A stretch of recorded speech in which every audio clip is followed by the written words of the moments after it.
North Korea ratcheting up the rhetoric against the president today. None other than Trump himself is on a suicide mission. President Trump firing back, tweeting if he echoes thoughts of Little Rocket Man, they won't be around much longer. He's wanting to confront our adversaries in a way that the previous administration has never done. The Senate has just 1 week to bring a health care vote to the floor and get it passed. The reason it's not dead is because it's not finished. The bill hasn't been completed. It's harder and harder to make a case for keeping Obamacare. Politics and sports collide as President Trump is in a war of words with some of the biggest players in the NFL and NBA. Just kind of beneath, I think, a leader of a country to go that route. It's not what leaders do. Tonight, I'm taking a knee for America. Mrs. Trump met with Team USA as they prepared for the third annual Invictus Games. You have given so much for your country. You truly are our heroes.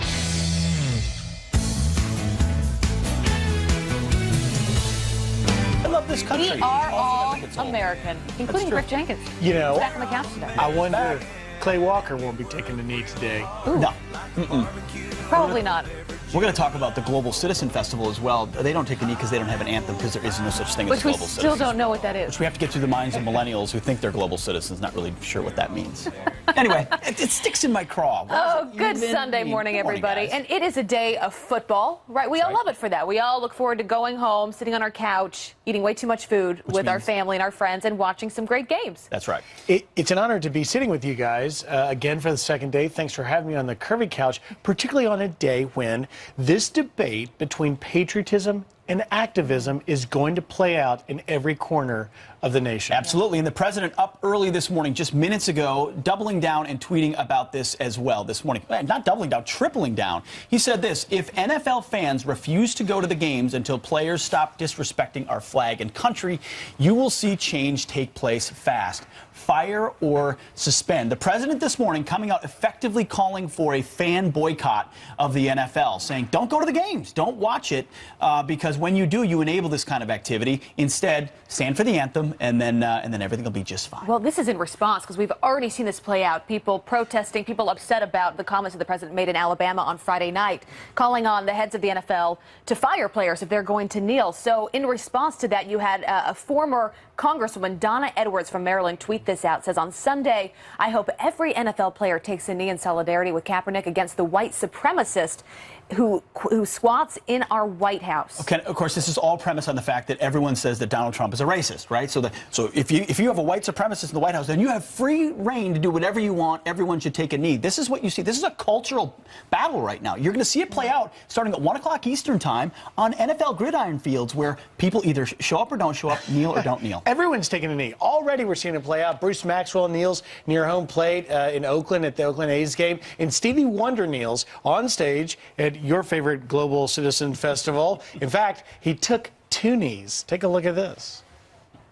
Tonight, I'm taking a knee for America.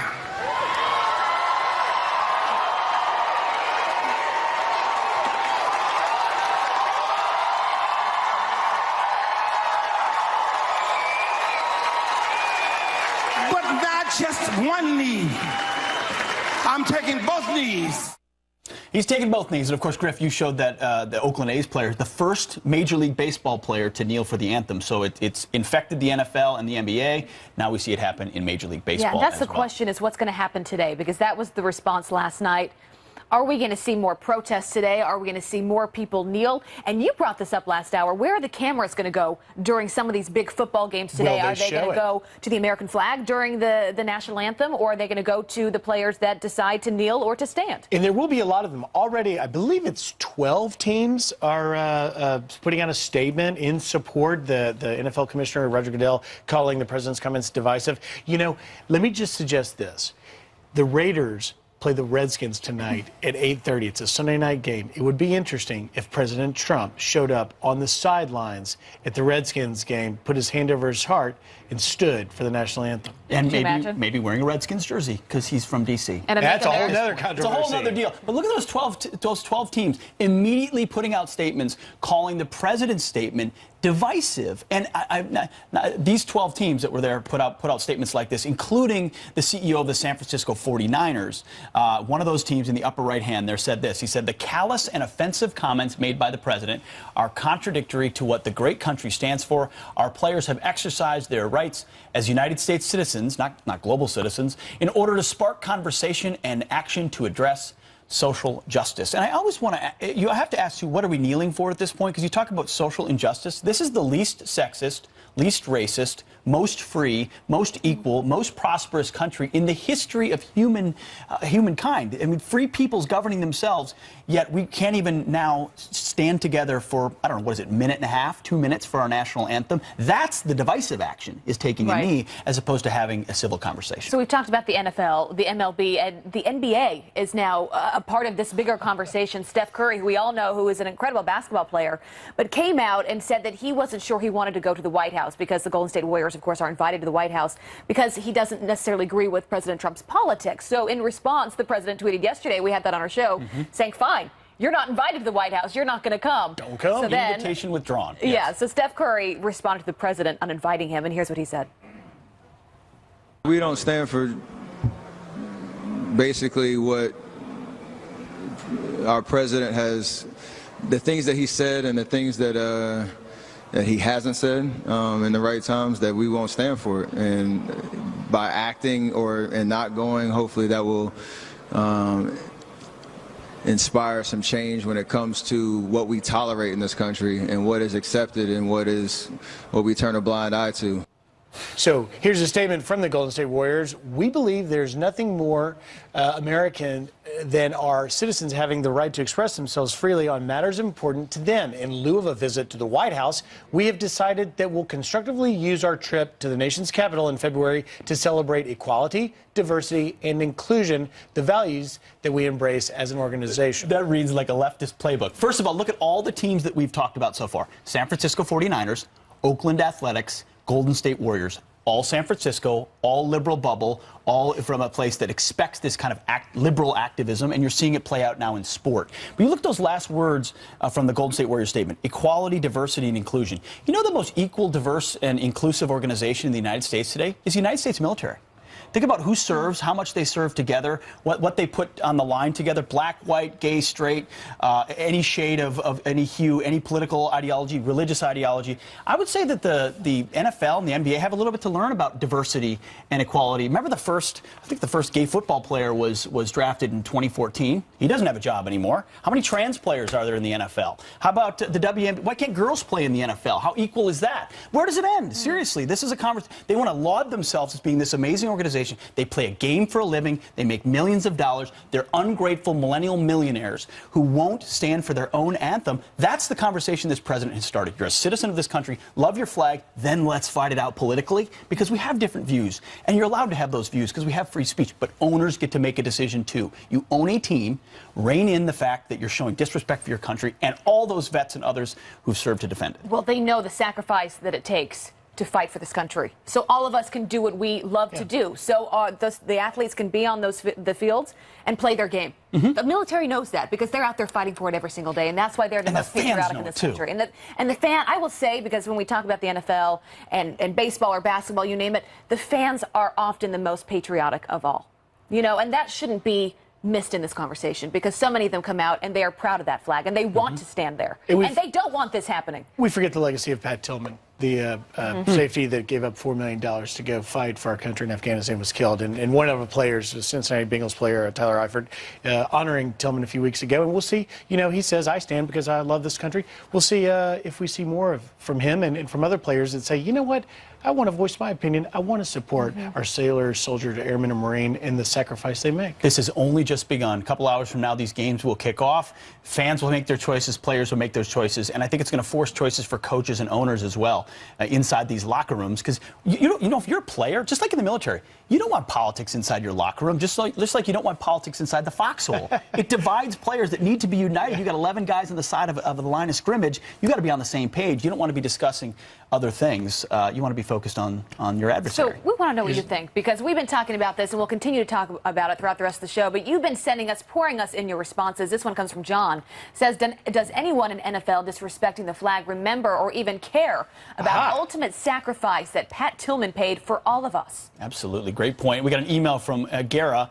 It is our great athletes that get the attention of our youth, and the ones on their knees are not fulfilling their role as leaders for our youth. In a tweet from Susan, it is their right to kneel in silent protest. At least they're not burning down their cities. We can weigh our feelings, respond accordingly. That's an interesting point in the cities. I covered St. Louis riots. I covered Baltimore. I covered Ferguson. I was in Milwaukee. And, you know, this is a different situation because it's the NFL. It's a different setting. And this is what one part of the argument is going to be, is that activism in our national pastime, our professional sports, misplaced, the wrong place, and directed at the wrong target, which is the patriotism of our nation. And they undercut their own cause, because the conversation becomes about kneeling or not kneeling, not the so-called injustices that they're trying to, they believe they're trying to right. And what difference are you actually making? Yeah. That's the ultimate question here. I learned in my welcome book, you can email us at friends@foxnews.com, so keep them coming in.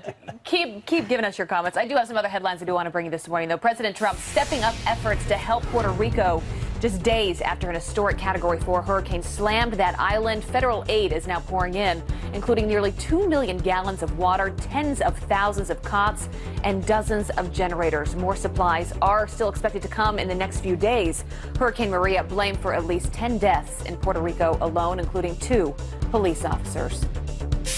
And a Black Lives Matter protest ends with 22 people arrested for putting mall shoppers in danger. Watch this.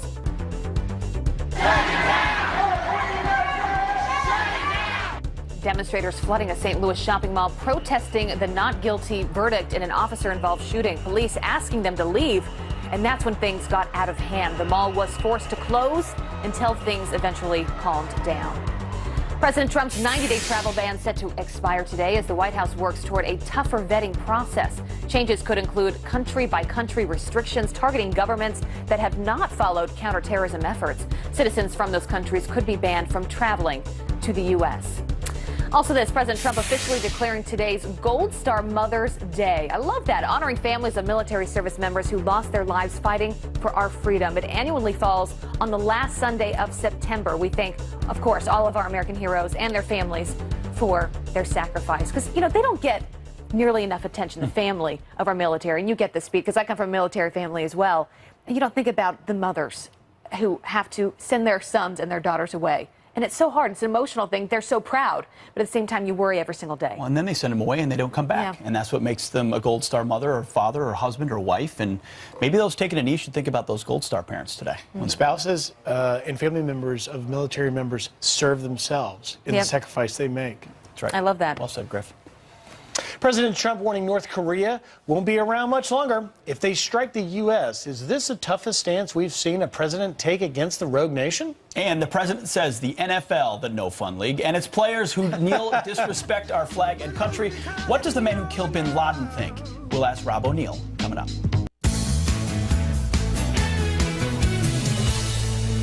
North Korea fighting back against President Trump. The absurd reality that a person like Trump, a mentally deranged person full of megalomania and complacence, he committed an irreversible mistake of making our rockets visit to the entire U.S. mainland inevitable. And the president tweeting his reaction to the speech. Just heard Foreign Minister of North Korea speak at UN. If he echoes thoughts of Little Rocket Man, they won't be around much longer. So is this the toughest stance we've seen against North Korea by a president? Here to weigh in is former CIA analyst Dr. Sue Mi Terry. Dr. Terry, thank you for joining us.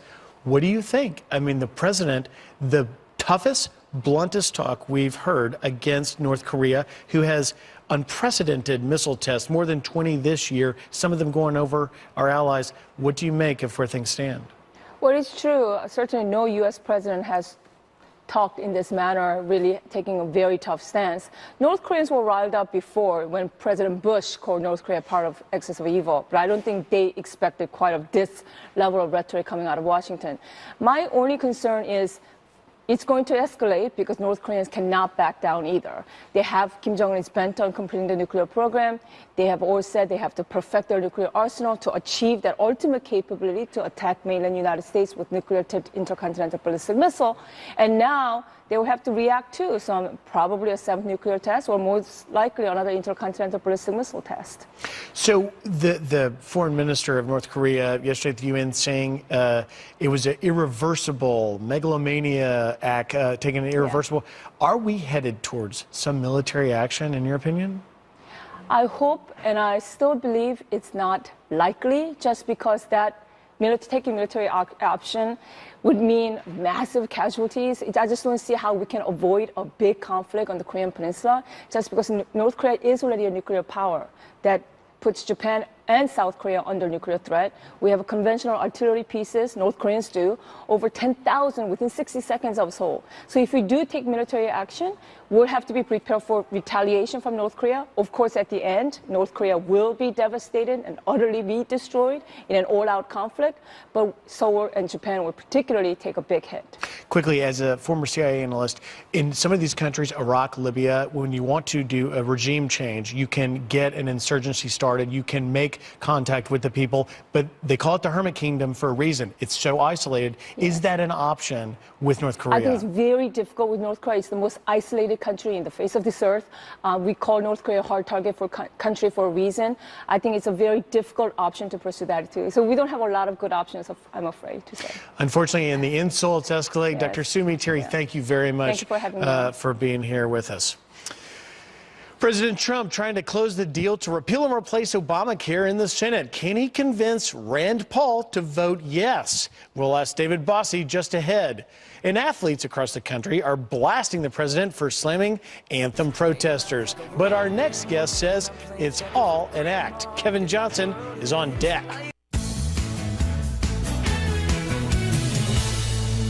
Professional athletes blasting the president as he calls them out for protesting the national anthem and lack of patriotism. This president tweeted just moments ago, again, NFL attendance and ratings are way down. Boring games, yes, but many stay away because they love our country.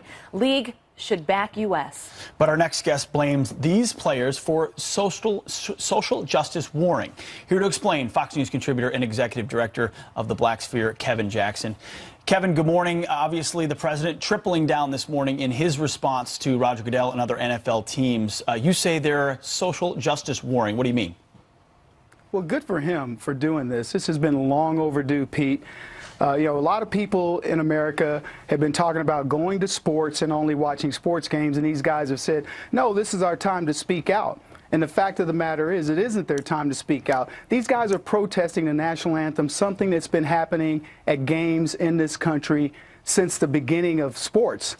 And suddenly, these guys now want to become social justice warriors, and for all the wrong reasons.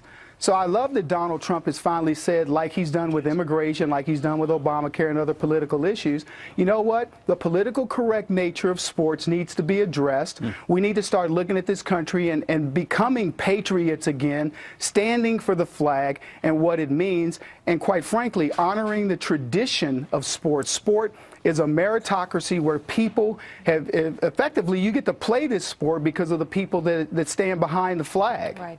Kevin, when you and I were on the streets in St. Louis, very quickly, the protesters there wanted some form of local police accountability. They wanted subpoena power for a civilian review board, right? They had an actual issue. Do these athletes taking a knee, do they do anything for those social justice warriors?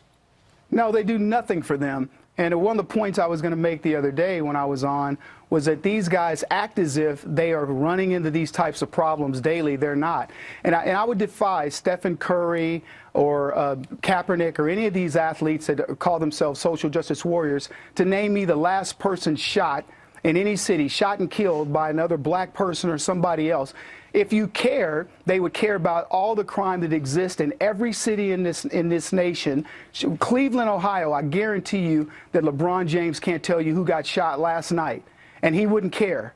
And Stephen Curry couldn't tell you who was killed in San Francisco or any other location. But they act as if they care about this stuff, and they act as if there's some problem with policing when the real problem are the problems in the community that they should be solving. I'll give you one other point. None of these guys are going to donate 1 penny to the cities that have had to make massive payouts. St. Louis has paid out $900,000 to the family of Anthony Lamar Smith. Do you see any of these guys matching it? They paid out $1.5 million to Michael Brown Jr.'s family.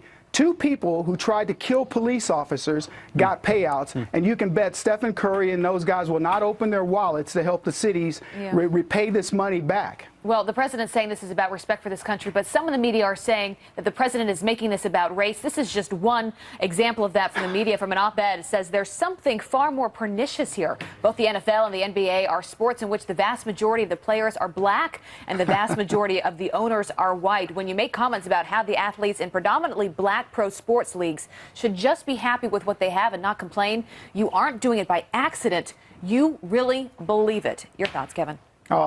Nice try for the lefties to try to pull this nonsense. Look, we know the overwhelming, and in sports, it's overwhelmingly minorities, black and some Latinos, not necessarily Latinos from the United States, but we know this. So this idea that suddenly Donald Trump's attacking sports for this reason is ridiculous. We have a president who's standing up for the flag in America, and we have leftists attacking him. We have young black kids who've gotten an opportunity to do something that people would dream to do, and they would happily stand with their hands over their heart to celebrate a nation that would allow that. And suddenly, the president is the bad guy, the sports are the bad guys, the white guys who hire these young black athletes in overwhelming numbers are the bad guys. You're not going to convince me of that, and America's not convinced. And I'm going to tell you something, it's going to reflect itself in the football ratings, which will be lower this Sunday, and ultimately in the NBA.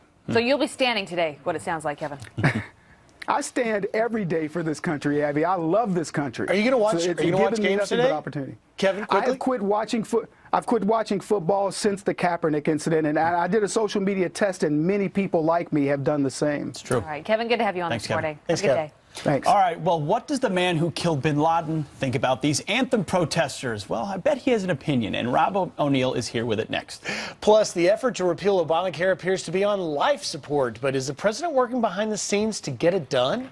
We'll ask the president's former deputy campaign manager, David Bossie, just ahead. Oh, I'm excited about this. Dogs have taken over our plaza this morning. Find out how you can take one of these adorable puppies home. Pete, are you excited? I can't. So excited. Psyched. It's a dog day Sunday. Adorable.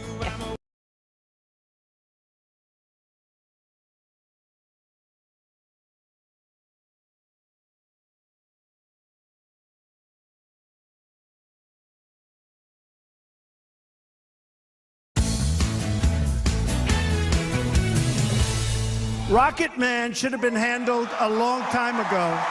This shouldn't be handled now, but I'm going to handle it because we have to handle it. Little Rocket Man, we're going to do it because we really have no choice. We really have no choice. President Trump, they're continuing to up his rhetoric against North Korea. Let's bring in Rob O'Neill, former Navy SEAL who killed bin Laden, Fox News contributor, and, of course, the author of The Operator. Good to have you here. Great to be here. And congratulations, you just got married. I did. Thank you very much. So exciting. We're very excited. We're excited for you. So you heard that statement there. There are reports out that his advisors have told him to stop using Little Rocket Man. Yeah, that didn't really work. President Trump's been known to do that. He calls names. I remember Little Marco, Lion Ted, and Crooked Hillary. Now Little Rocket Man, and the problem is he gets someone, if he gets you in his sights and starts giving you nicknames, he tends to win.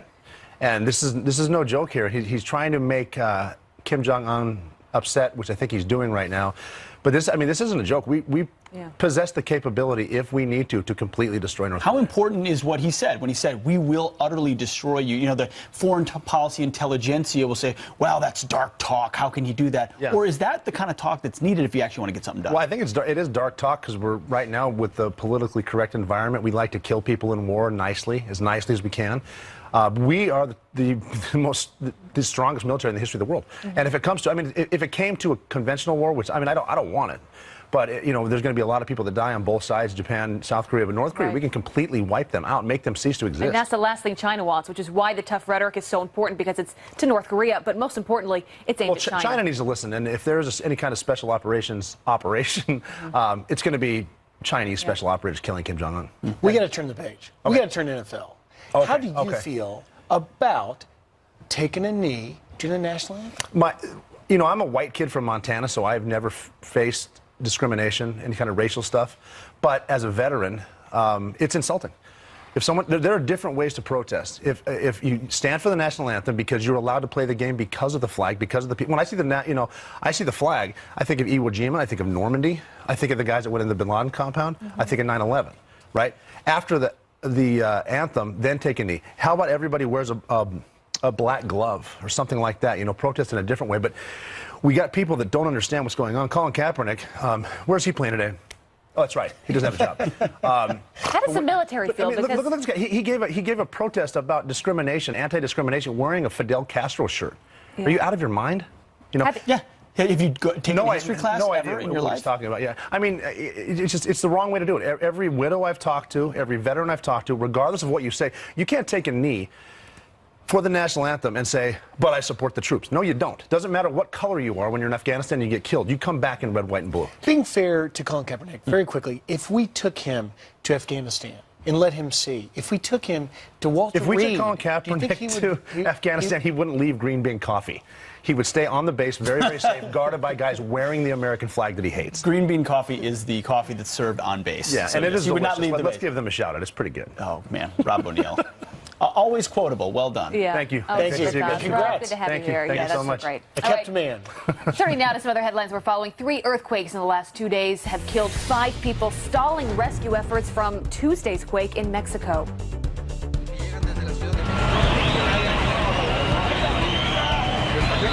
One of them happening just hours ago, the other 2 hitting yesterday, all near the southern border. The tremors causing a volcano to spew ash into the air, sending people into a panic.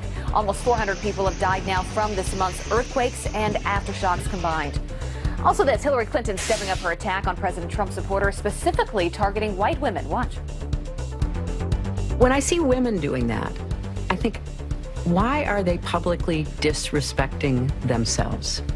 Why are they opening the door to have someone say that about them in their workplace, in a community setting? Do they not see the connection there?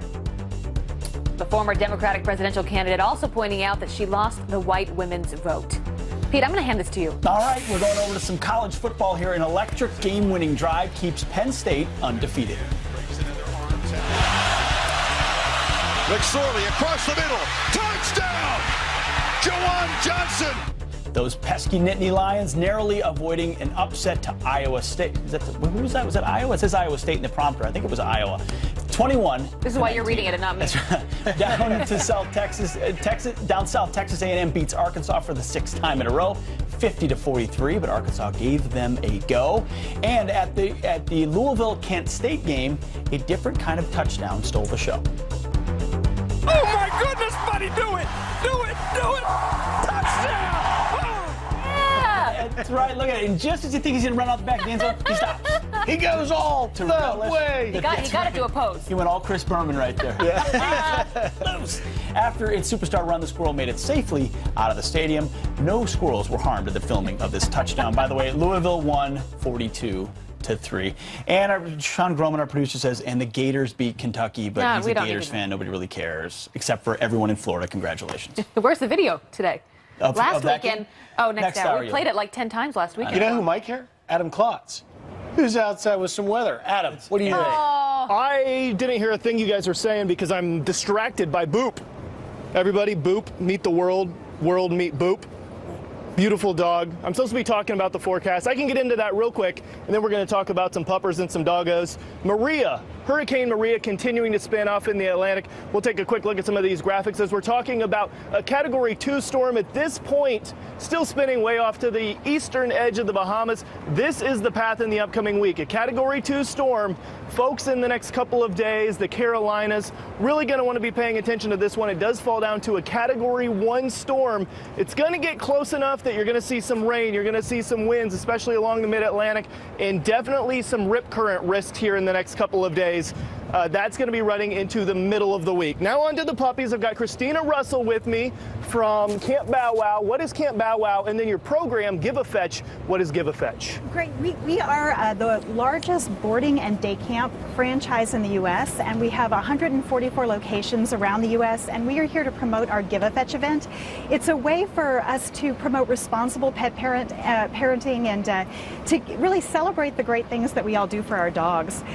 We know that most people have dogs in their homes, and those dogs do so much to bring us happiness, and we want to capture those great stories about how pet parents really give a fetch about their dogs.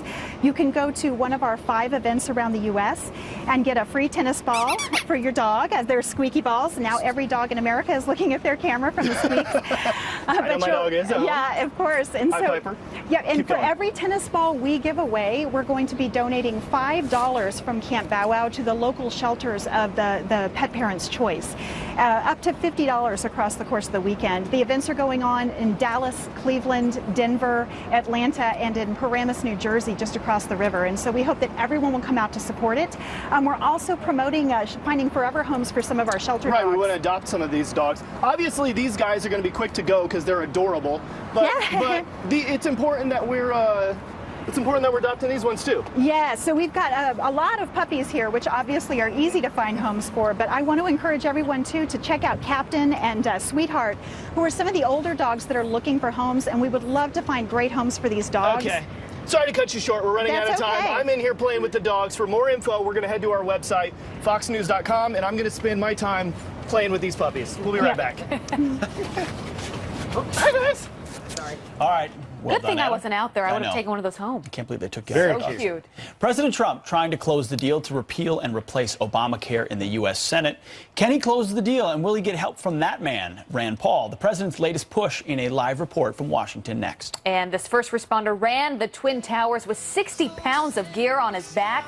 He sacrificed his whole life while saving others. And this morning, thousands of people are now running to keep his memory alive. It's an incredible story. We are live at the starting line with our own Ed Henry. That's coming up.